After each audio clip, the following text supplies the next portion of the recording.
Hey everyone, gamers, streamers and everyone else, my name is Sparsh Garg and welcome back to my channel. And today I thought I should talk to you all about course because apparently industry में लोगों को आज तक ये नहीं पता है कि CPU कोर्स, गेम्स और जो होता है बेसिकली CPUs इन जनरल कैसे काम करते हैं। स्पेसिफिकली आज मैं बात करने वाला हूं 6 कोर्स की। अभी मैंने पिछले वीडियो में इससे रिलेटेड थोड़ी सी बात की थी अपने में, but given the amount of utter nonsense that is prevailing in the market, I think this topic deserves a video of its own, ढंग से समझाते हुए कि क्या चल रहा है।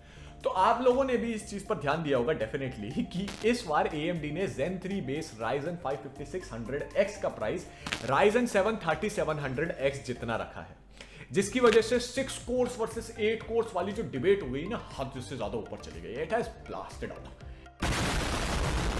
Everyone and their dog is going around claiming कि 6 कोर जो होता है बेकार हो गया है। ठीक है, ये गेमिंग के लिए काफी नहीं है, ये फ्यूचर प्रूफ नहीं है, क्योंकि गेम्स आगे चल के ज्यादा कोर्स का फायदा उठाने लगेंगी, मल्टी कोर परफॉर्मेंस पर बात होने लग जाएगी।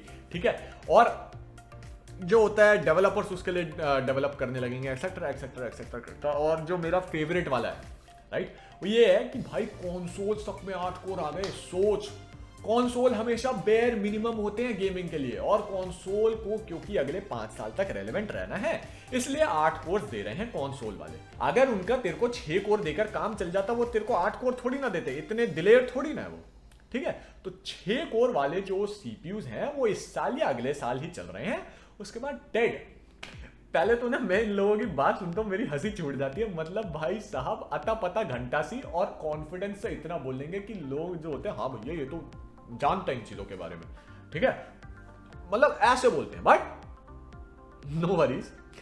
पहले मैं इसी गलत फहमी को जो लोगों के अंदर है ना, उनको दूर कर देता हूं। तो भैया नंबर 1 तो कंसोल के अंदर 2 कोर जो होते हैं ना तुम्हारे 8 में से, वो सिस्टम रिजर्व्ड है, तो तुम्हें उनमें भी 6 कोर ही मिल रहे हैं। 8 में से तुम्हारे को पूरे 8 नहीं मिल रहे। ठीक है, एंड सेकंड, कंसोल के अंदर जो प्रोसेसर लगे हैं वो Zen 2 बेस्ड है, यानी कि वो आर्किटेक्चर जो Ryzen 3000 डेस्कटॉप प्रोसेसर्स के लिए यूज होता था। और Ryzen 3000 और Ryzen 5000 में 19% का IPC इंक्रीज है। मैं इसके बारे में दोबारा से बात करूंगा, लेकिन अभी के लिए बस इतना समझ लो, 19% का जो IPC इंक्रीज है ना, इंटेल की 2 जनरेशन में नहीं आता था। ठीक है, AMD ने 1 जनरेशन में लेकर आया है। ठीक है, और रही बात 5 साल तक रेलेवेंस की, कि भैया कंसोल 5 साल तक रेलेवेंस रहना चाहते हैं, रेलेवेंट रहना चाहते हैं, इस वजह से 8 कोर दे रहे हैं। तो लल्लू लाल, तुम जो होता है ना, पिछले 7 सालों से जब से PS4 निकला और उससे पहले भी तुम कंसोल वर्सेस PC के ग्राफिक्स कैसे डिफरेंट होते हैं उनकी 10,000 वीडियोस देखते आ रहे हो, लेकिन तुम्हारी बुद्धि में ये बात नहीं घुसी कि गेम कंसोल्स जो होते हैं, कंसोल में उतनी डिटेल नहीं होती है गेम्स के अंदर जितनी PC में हो सकती है। तो कंसोल 5 साल तक रेलेवेंट इसलिए रहते हैं क्योंकि वो गेम्स की सेटिंग को लेस डिटेल पे लॉक कर देते हैं। For example Red Dead Redemption 2, वो गेम PS4 पर भी चली, जो कि बहुत ही इंफीरियर हार्डवेयर है, लेकिन PC पे जब आई ना, वो तो उसने 2080 सुपर को भी रुलाया है। ठीक है, उस गेम में। तो अगर 5 साल बाद तुम्हें अपनी सेटिंग्स को लो करके खेलना मंजूर है ना, जैसे कंसोल तुम्हारी गेम सेटिंग्स के साथ फकअप करता है, तो बाय ऑल मीन्स ठीक है, तुम खरीद सकते हो उसको। जो होता है PC भी तुम्हारा उतना ही रेलेवेंट रहेगा जितना कंसोल रहता है, अगर तुम्हारे को सेटिंग नीचे करना मंजूर है तो। ठीक है, और बाय द वे कंसोल्स जो होते हैं ना तुम्हारे 60 FPS पे लॉक्ड होते हैं। और इससे पहले कि तुम जो होता है वीडियो पर डिसलाइक दबाओ और इस स्टेटमेंट को मिसअंडरस्टैंड करने लगो, क्योंकि तुम्हारे कंसोल गॉड्स ने तुम्हारे को ये बताया है कि इस जनरेशन में जो होते हैं कंसोल तुम्हारे को 4K 120 FPS देने वाले हैं, तो भैया मेरी बात सुनो, वहां पर जो छोटा सा अप टू लिखा होता है ना, वो तुमने नहीं पढ़ा है राइट, वो आप पढ़ना भूल गए हो। तो कंसोल जो होते हैं ना, इस बार मैं तुम्हारे को ढंग से बता देता हूं, HDR के सपोर्ट के साथ आ रहे हैं राइट। तो या तो तुम्हें 4K पर 60 FPS और HDR मिलेगा गेम में, या फिर तुम्हारे को 4K 120 FPS बिना HDR के मिलेगा। और ये गेम डेवलपर पे डिपेंड करता है कि तुम्हारे को वो क्या देना चाहता है दोनों में से। एंड ट्रस्ट मी, कंसोल के लिए जो गेम डेवलप होती है ना, अपनी ऑडियंस को उन्हें पता है कि कैसी ऑडियंस है। ठीक है, 99% गेम्स जितनी भी आएंगी 60 FPS विद HDR आएंगी, कोई भी 4K 120 FPS नहीं आने वाला है, क्योंकि उनको ये कंसोल रेडी टीवीज बेचने हैं जो ये HDMI 2.1 के साथ आते हैं। बाय द वे तुम्हारे को HDMI 2.1 वाला टीवी नहीं चाहिए, HDMI 2.1 की जरूरत तुम्हारे को तब पड़ती है, मैं थोड़ा सा यहाँ बता देता हूँ, जब तुम्हारे को 4K 120 FPS और HDR तीनों चाहिए हो। ठीक है, 4K 120 FPS सिर्फ चाहिए हो, HDMI 2.0 से काम चल जाएगा। 4K 60 FPS और HDR चाहिए हो, तुम्हारा HDMI 2.0 से काम चल जाएगा। 2.1 वाले टीवी पर इतना खर्चा करने की जरूरत नहीं है, राइट? लेकिन फिर भी coming back to the topic, मैं ना तुम्हारी बात बड़ी कर देता हूँ। कॉन्सोल्स में 8 कोर्स आ रहे हैं, लेकिन कॉन्सोल्स के जो 8 कोर है वो जो होते हैं ना, उससे बहुत बेहतर Zen 3 के 6 कोर्स हैं। ठीक है, क्यों? 19% का IPC इंक्रीज। अब तुम लोगों ने जो मेरे को बेकार में जो कॉन्सोल की जो बेइज्जती करवाई है ना, उससे मेरे को थोड़ा सा एक बार कॉन्सोल को डिफेंड भी करना पड़ेगा। भैया अगर तुम्हारे को सिर्फ और मैं हमेशा बोलता हूं, आज भी बोल रहा हूं, गेमिंग के लिए चाहिए, सिर्फ और सिर्फ गेमिंग करनी है, सिर्फ गेम्स खेलनी है, तो go with consoles this generation. Consoles बहुत बेहतर वैल्यू है। लेकिन coming back to the topic, future proof part की बात करते हैं कि how games are gonna start using more and more cores each year, and because AMD ने हार्डवेयर दे दिया है, बस डेवलपर्स को उसे यूज करने की जरूरत है।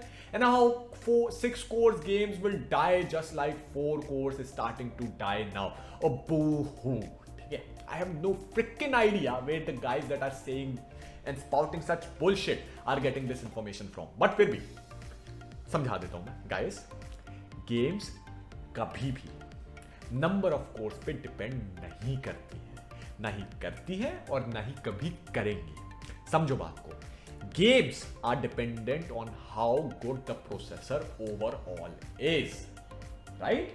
इसलिए जब फर्स्ट जनरेशन के राइजन प्रोसेसर्स आए थे, तब उनके अंदर ज्यादा कोर्स और थ्रेड्स होने के बावजूद भी इंटेल के 7th जनरेशन प्रोसेसर से वो बहुत बुरी तरीके से हारे थे। गेमिंग के मामले में सिर्फ, प्रोडक्शन के मामले में वो ज्यादा थे। नाउ आई नो कि तब बहुत सारे यूट्यूबर्स ने बोला था कि 4 कोर गेमिंग जो होती है, 4 कोर CPU ज्यादा चलेंगे नहीं, और एक्चुअल में वही होता आया है। ठीक है, और अब ऐसी कई गेम्स हैं जो कि 4 कोर CPUs में बॉटलनेक होती है, 4 कोर में इतना बेहतर परफॉर्म नहीं कर पाती है, जैसे बैटलफील्ड 5। लेकिन stick with me here, okay? और मैं ये पूरा ढंग से समझाऊंगा कि ये क्या चल क्या रहा है। ये इस वजह से नहीं है कि बैटलफील्ड 5 को ज्यादा कोर्स चाहिए चलने के लिए, नो, ये इस वजह से है क्योंकि मार्केट में कोई भी ऐसा 4 कोर CPU प्रेजेंट ही नहीं है जो इतना स्ट्रांग हो, जो उसे अपनी पूरी पावर पे चला सके।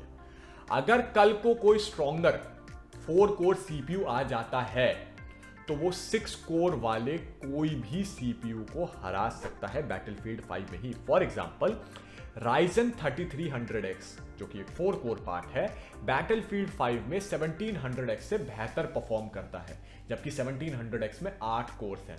और अगर बैटलफील्ड 5 या किसी भी और गेम का लेना देना नंबर ऑफ कोर से होता, यानी हार्डवेयर पर ही तुम्हारे को कोर ज्यादा चाहिए उससे होता, तो चाहे कितना भी स्ट्रॉन्ग 4 कोर प्रोसेसर तुम बना लेते, ये गेम हमेशा 8 कोर या 6 कोर वाले CPU पर बेहतर परफॉर्म करती 10 आउट ऑफ 10 टाइम्स। इसका एग्जांपल तुम्हारे को GPU में देखने को मिल सकता है। ठीक है, अगर तुम GPUs में जाओ, तुम्हारी डूम इटर्नल नाम की एक गेम है, उसको तुम 4K ultra setting, nightmare setting जो बोलते हैं, उस पर अगर यूज करो ना, तो वो 12 GB GPU VRAM मांगती है, जिसकी वजह से वो गेम GTX 1080 Ti पर बेहतर परफॉर्म करती है बजाय कि RTX 2080 पे, जबकि 1080 Ti में स्लोअर GDDR5 की VRAM है और 2080 में GDDR6 की VRAM है, जो कि बहुत फास्ट है GDDR5 से। ठीक है, वैसे ही कितना ही फास्ट CPU बना लो 4 कोर वाला, अगर हार्डवेयर ही उस गेम को ज्यादा चाहिए होगा, जैसे उसको 11 GB VRAM चाहिए थी डूम इटर्नल को 12 GB, ठीक है, अगर उसको वहां पर VRAM चाहिए थी, अगर उसको कोर्स ही ज्यादा चाहिए होंगे, राइट, तो 4 कोर वाला CPU किसी कीमत पे, चाहे वो कितना ही फास्ट हो, जैसे GDDR6 कितनी ही फास्ट हो, ठीक है, 6 या 8 कोर वाले किसी भी CPU को मैच नहीं कर पाएगा, जैसे RTX 2080 GDDR6 मेमोरी के साथ भी 1080 Ti से पीछे रह गया डूम इटर्नल में, क्योंकि अमाउंट ऑफ मेमोरी उसकी बॉटलनेक बन गई। यहां हार्डवेयर बॉटलनेक काम करती है, CPU में नहीं करती है, लेकिन ऐसा नहीं हुआ है। ठीक है ना, 3300X और 1700X में तुम्हारे को दिख रहा है 3300X 1700X से बेहतर परफॉर्म कर रहा है, बात खत्म, फिनिश। आज के बाद कोर वाली बात नहीं उठनी चाहिए कहीं पे भी। गेम्स को सीपीयू के नंबर ऑफ कोर से फर्क नहीं पड़ता, वो सीपीयू ओवरऑल कितना स्ट्रांग है उससे फर्क पड़ता है, ठीक है। और ये वाला सवाल जो होता है दो प्रोसेसर को लेकर जानबूझकर उठा है, 3700X और 5600X। तो समझदार लोग 3700X को लेने को बोल रहे हैं लोगों से कि भैया शायद वो कमजोर है अभी के लिए, लेकिन इन द लॉन्ग रन जैसे जैसे गेम्स अगर डेवलप होंगी, ठीक है, मल्टी कोर परफॉर्मेंस को यूज करने के लिए, तो 3700X बेहतर परफॉर्म करने लगेगा वगैरह वगैरह। अरे भगवान, मैं कहा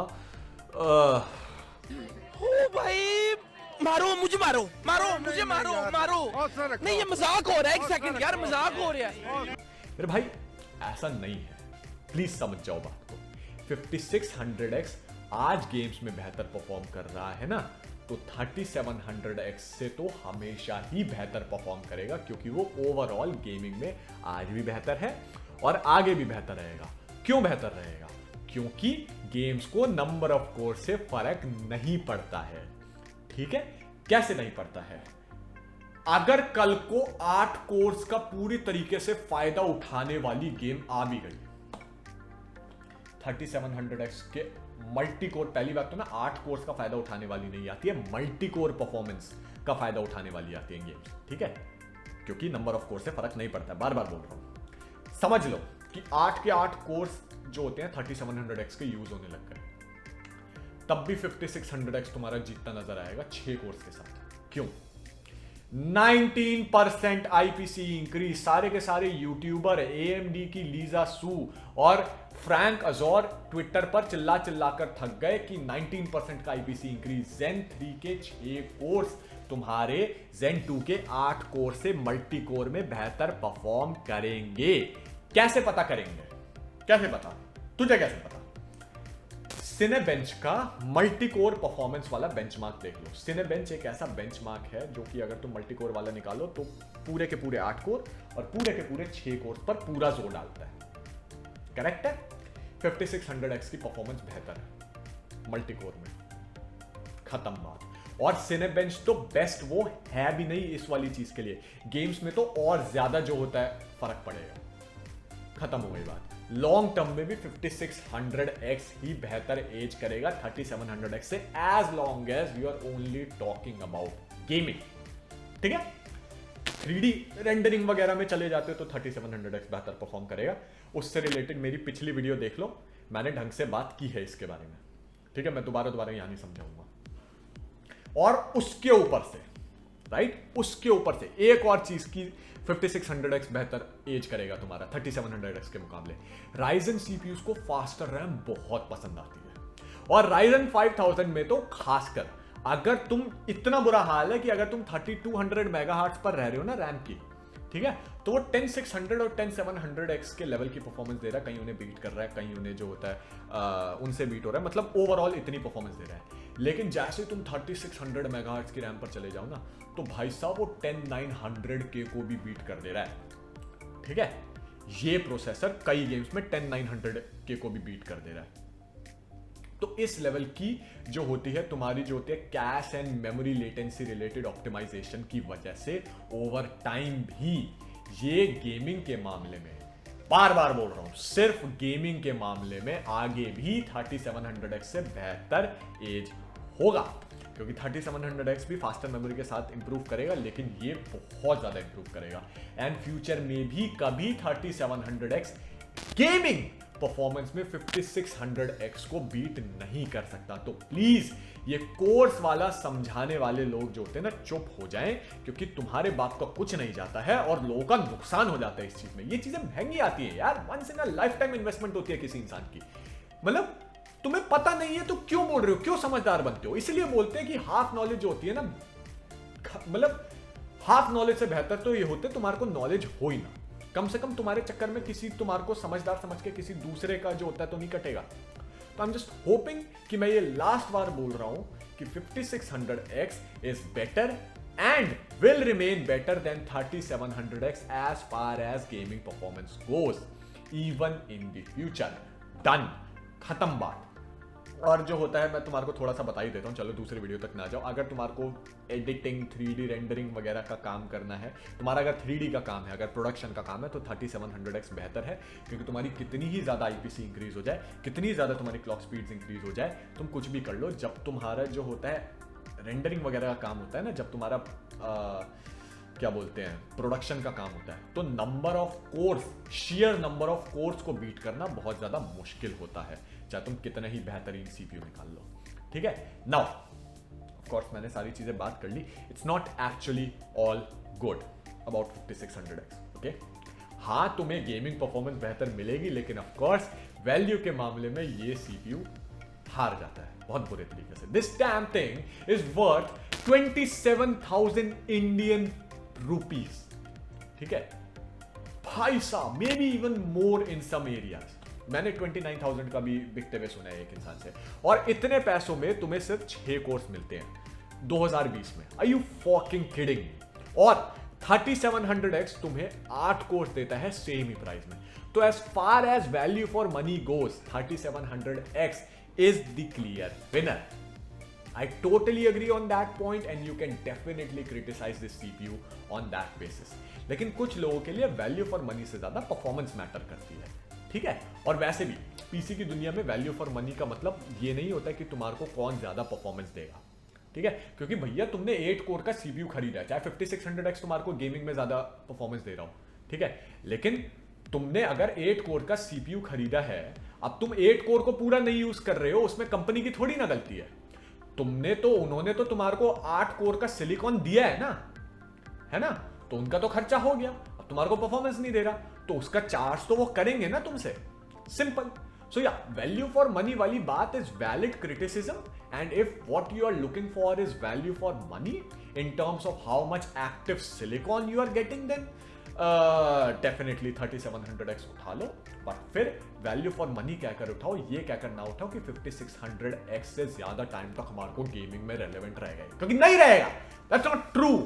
आज की डेट में कुछ भी फ्यूचर प्रूफ नहीं है। पहली बात तो ये समझो मेरे भाई, तुम 5600X और 3700X लेके 5 साल तक रेलेवेंट रहेगा ये सोच रहे हो, बिल्कुल नहीं हो सकता ये। मैं यहाँ 5900X लेकर ये सोच रहा हूँ कि यार 3-4 साल जो होता है चलेगा, उसके बाद मेरे को अपग्रेड करना पड़ेगा। और मुझे यहाँ पर जो होता है ना, ये जो मैंने लाइन बोली है, इसके बाद लोग ये बोल रहे हैं कि साले अमीर दादा, और तुम साले सबके पास इतना सारा पैसा थोड़ी ना होता है। तो भाई देखो, मैं दूसरे इंडियन यूट्यूबर्स की तरह नहीं हूँ कि तुम्हारे को 30,000 रुपए का पीसी बिल्ड गाइड बता दूँ और बोल दूँ कि ये फ्यूचर प्रूफ है।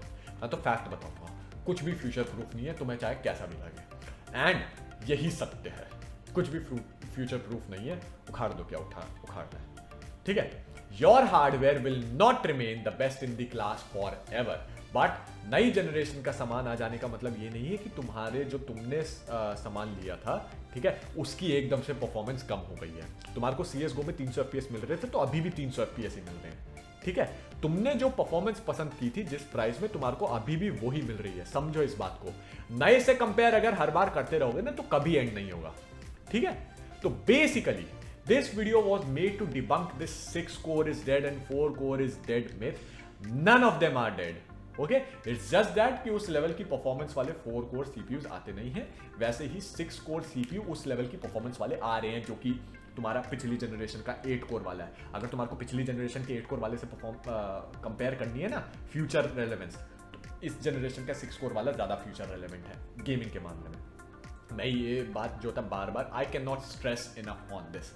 तो I just wanted to debunk this, इससे पहले कि ये लोगों का नुकसान कराएं, ये जो बताने वाले लोग होते हैं। सो अगर तुम्हारे को वीडियो पसंद आई तो लाइक करके जाओ यार, प्लीज शेयर कर दिया करो वीडियो को। चैनल को तभी बढ़त मिलेगी यार। Watch some other videos of mine as well, you are definitely gonna love them. अगर चैनल पर नए आए हो तो सब्सक्राइब करो। पीसी बनवा रहे हो तो मेरा डिस्कॉर्ड सर्वर ज्वाइन करो, उसका लिंक डिस्क्रिप्शन में, वहां बहुत ज्ञानी लोग हैं, तुम्हारी हेल्प हो जाएगी। Follow me in Instagram for memes and Twitter for tech news and leaks, जिसके बारे में शायद मैं वीडियोस ना बनाऊं क्योंकि वो काफी छोटी होती है। इन दोनों के लिंक्स भी तुम्हारे को डिस्क्रिप्शन में मिल जाएंगे। I'll see you next time with another great video on this channel. This is Parshgar signing off. मेरी मेंबरशिप चैनल अगर तुम ज्वाइन करना चाहो तो कर सकते हो, सारे प्लान्स नीचे हैं। Bye bye, tata, see you and peace. आसपास अगर कोई जानवर हो तो प्लीज़ उनका थोड़ा सा ख्याल रख लेना यार, आजकल बहुत ठंड है। And stay safe with your family everyone. Alright, bye bye.